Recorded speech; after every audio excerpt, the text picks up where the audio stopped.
So, let me ask you something. Have you ever played a game that was just genuinely an insanely out of left field experience? And I don't mean this in like a, it was so good it blew me away, or it was so awful it turned you off. What I'm getting at here is an experience that while you're playing, you genuinely just couldn't describe what you were feeling or just how weird the whole experience was. It was like nothing you had ever played in a good long while, and it sat with you whether it connected with you or not. I mean, I'm certain somebody that's watching this video has had that happen to them. With how vast of a landscape gaming has become nowadays, it's impossible to not find something like that at least once or twice. For me, I just recently experienced that with the game we're talking about today, known as Hylics.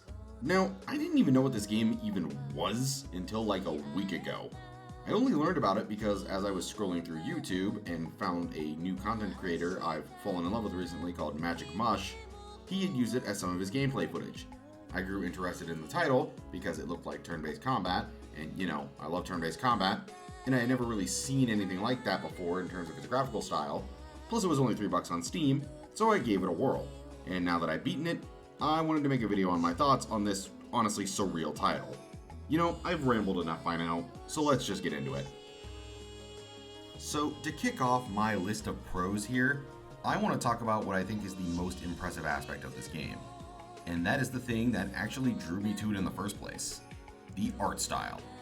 We've all seen games nowadays either utilize cutting-edge technology to make the graphics look as realistic as humanly possible, or aim for an evolution of the retro genre to 2D HD, or try their own version of a style all their own. But what about the games that are rendered entirely in a stop-motion style instead? What, you can't really think of anything? Well, good news, Hylics has that style. Yeah, pretty much everything in this game is made of complete and total stop-motion clay. From enemies to character models, to explorable areas and interactive objects, it's pretty much all stop-motion. Everything that isn't though is either a 2D background or, surprisingly enough, rotoscoped. And hearing that aloud sounds like it would be a terrible mix of the three. But in reality, it blends together very well in this game.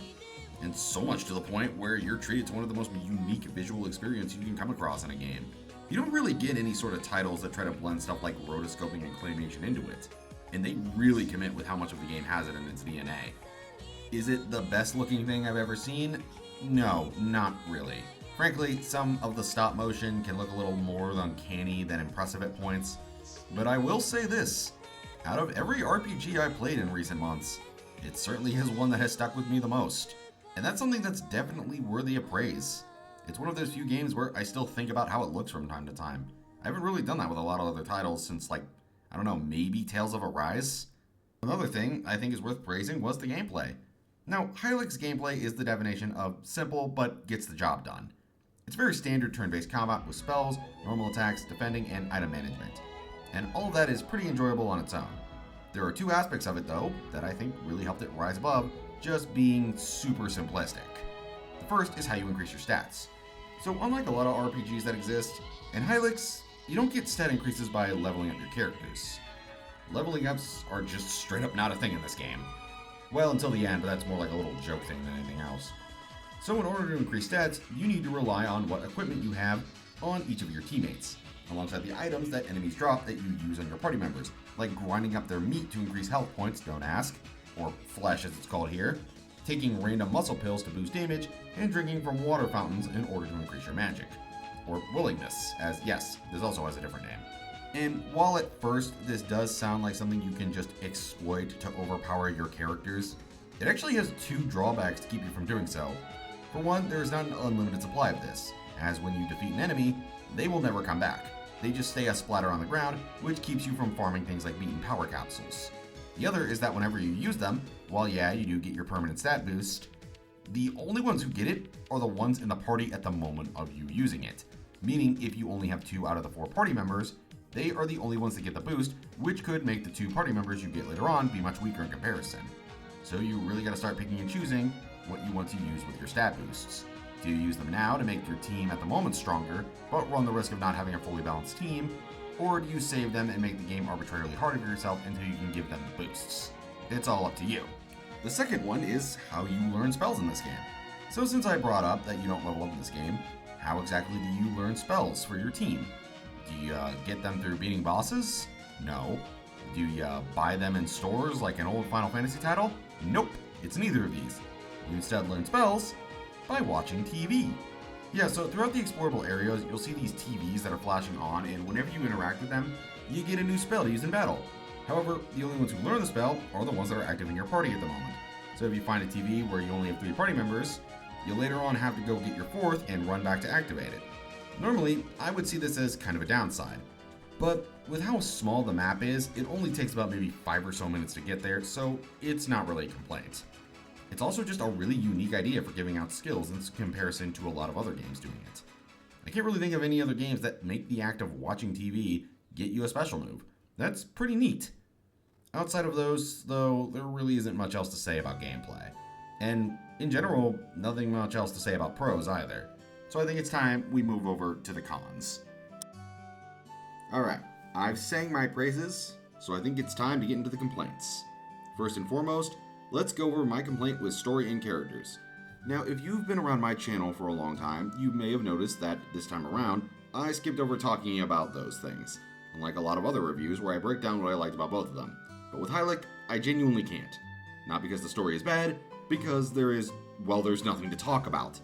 This might be one of the most story-dry games I've ever played in my life, and I personally think that's all attributed to its length. So one thing I haven't mentioned yet about Hylics is that it's short. Like, immensely short.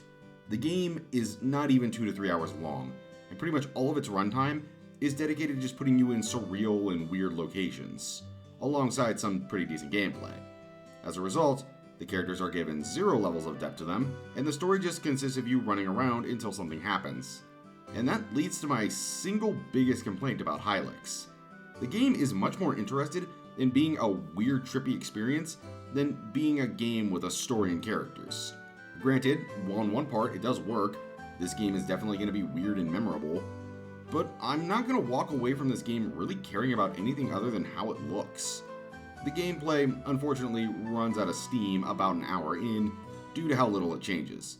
Yeah, the new spells are cooler and everything, but around an hour in you're just kind of bored of it and just doing it to go through the motions. Its length, like I said, doesn't really allow for a lot of things to develop or any crazy story beats to happen. It also doesn't help that a few moments in this game are just straight up frustrating. There's an area in the second act where while you're exploring, these giant stone statues will come to life and insta-kill you if you touch them. Normally this wouldn't be a huge problem for me. I'm not a huge fan of insta-kill bullshit as it is, but you know, it is what it is. The problem comes from trying to dodge them due to just how janky the control scheme is. Now, take this one with a grain of salt, as I played this whole game on my Steam Deck, but every time I tried to move around in this world, it always felt like it was way more sluggish than intended. You also can only move in 4 directions, so that could also be it as well, I don't know. Either way, this jank ended up leading to a couple of unfair insta-deaths in the overworld, which I admit got on my nerves more than it really should have. I'm not exactly certain if this is on keyboard and mouse here, and I didn't really bother to look up if it was on normal home consoles, so who knows, maybe it's just something you're supposed to play on a PC instead. Other than that, the only other gameplay complaint I have is puzzles, and Hylics' severe lack of them. So alongside being a turn-based RPG, Hylics is also a puzzle game, similar in vein to another title I reviewed a long time ago known as Off. The only difference being that, unlike Off, Hylics never really has a whole lot of time dedicated to its puzzles, which I think is disappointing because a few puzzles that they showed were great.